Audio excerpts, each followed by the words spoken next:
개그맨 김준현이 식사에 쓰는 비용에 대해 얘기했다. 6일 오전 방송된 KBS 라디오 쿨 FM 박명수의 라디오쇼에서는 개그맨 김준현이 게스트로 출연해 박명수와 함께 직업의 섬세한 세계 코너를 진행했다.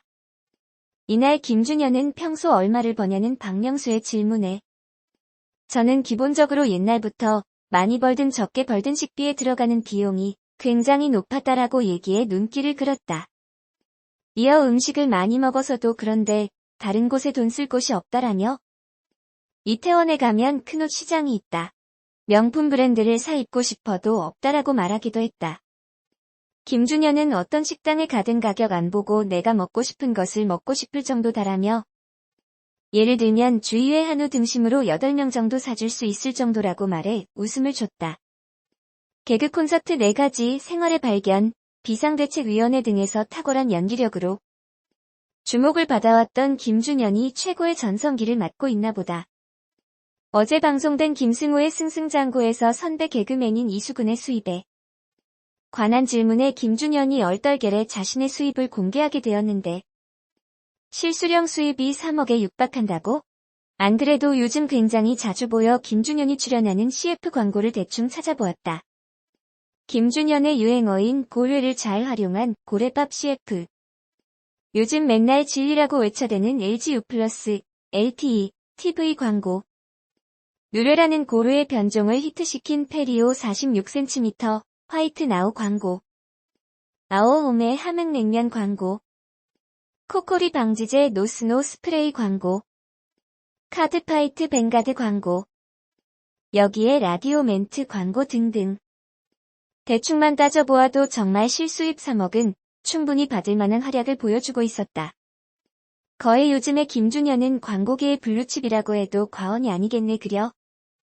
그런데 앞으로도 당분간 이러한 김준현의 인기가 사그러들지 않을 것 같다.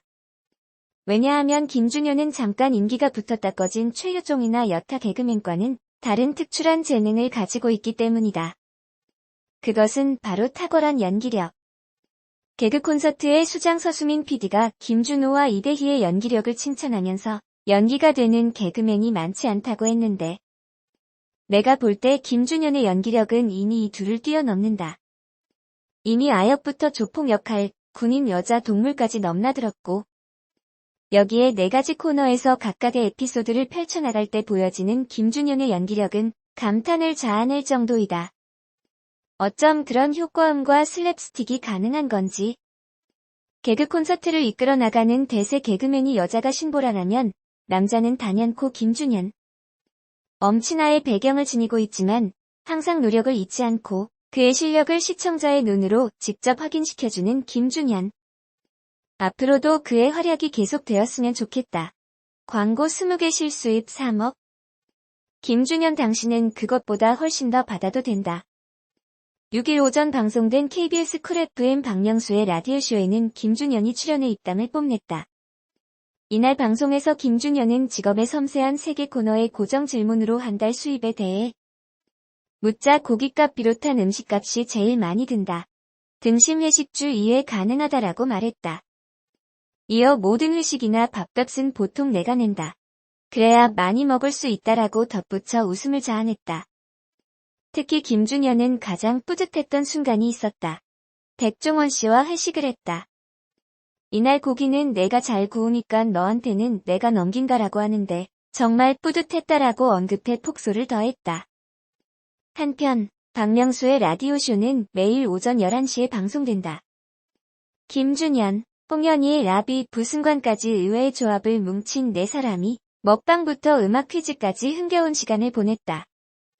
28일 오후 방송된 JTBC 아는 형님에서 김준현, 홍현희, 라비, 승관이 전학생으로 출연했다. 라비는 자신의 선행을 감추지 않는 솔직한 면모를 드러냈다.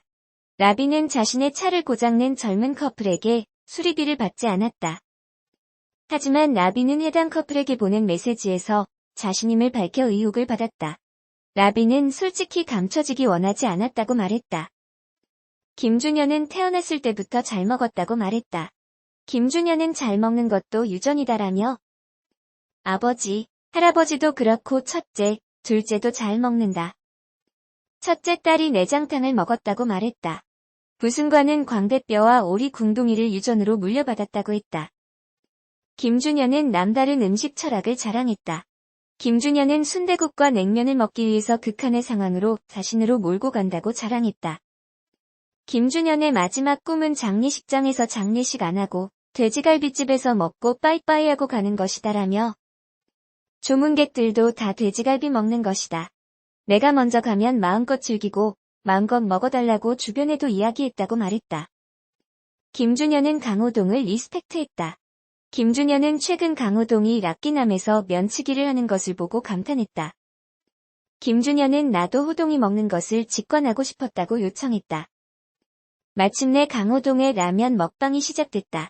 강호동은 한 젓가락 가득 면발을 집어서 한 입에 먹었다. 부승관은 유일한 부씨 연예인이라고 했다. 부승관의 어머니는 좌씨였다. 부승관은 부좌 집안의 막내 아들 부승관이다라며 어머니는 좌계하다라고 소개했다. 라비는 이상민에게 서운했던 사연을 털어놨다. 라비는 이상민과 비디오스타에 출연했다. 라비는 이상민을 존경하는 마음에 룰라 메들리를 준비해서 노래해서 감사 인사를 드렸다. 하지만 이상민은 다른 방송에서 만난 라비를 모른 척했다. 이상민은 내가 이렇게 재수없었다고 화를 냈다. 홍현희는 흥이 없는 서장훈에게 흥을 전해주고 싶다고 소망을 전했다. 서장훈 역시 홍현희의 흥에 호응을 했다. 라비는 김희철을 희망작 꿈으로 뽑았다. 라비는 회사 만든 것을 알고 계속 언급을 해줬다며 저작권은 아이돌 중에서 2등이다라고 자랑했다. 부승관은 이수근에 대한 변함없는 애정을 자랑했다. 홍현희는 넘어지기를 장점으로 내세웠다. 홍현희는 다양한 넘어지기는 유형을 보여주면서 웃음을 자아냈다. 라비는 라비솔레이션으로 독특한 춤세계를 보여줬다. 준현은 기타와 함께 본능적으로를 라이브로 소화했다. 부승관은 아이돌계 말싸움 최강자라고 자랑하면서 이수근에게 말싸움에 도전했다. 부승관과 이수근의 말싸움 주제는 아이돌과 개그맨 중 더 힘든 일에 대한 것이었다. 두 사람은 연습생과 개그맨 지망생 시절부터 힘든 점을 꼽았다. 부승관은 아이돌이 일주일에 5일씩 녹화를 하고 수입 역시도 13명의 멤버와 나눈다고 했다. 또한 노래만 잘해서 아이돌이 될 수 없다고 했다.